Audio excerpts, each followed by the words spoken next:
Hai, Assalamualaikum guys. Baiklah, saya baru terima Sony Xperia IV Mark V.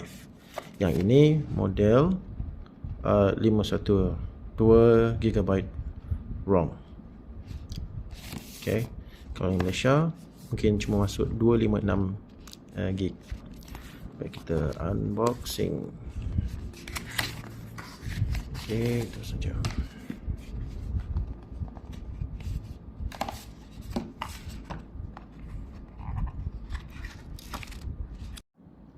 Blah blah blah blah.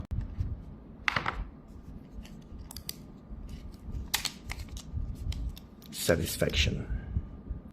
Blah blah blah. Gorilla Glass Victus 2.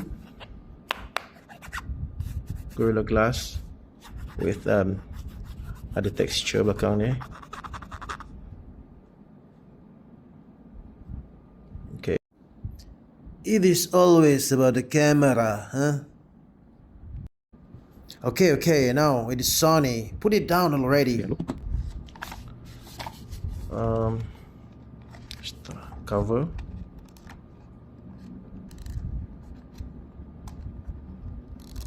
Come on, man up.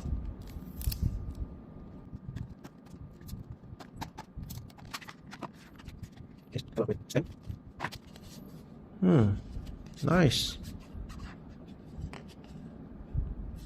Ada macam fabric.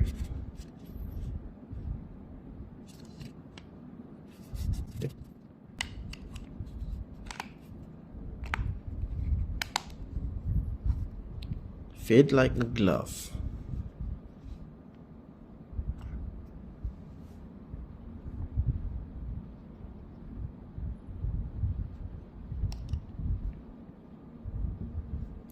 While watching movies. Okay, that's it guys, just unboxing video.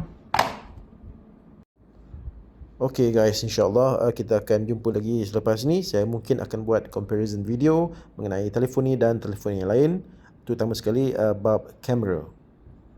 Okay, terima kasih. Assalamualaikum.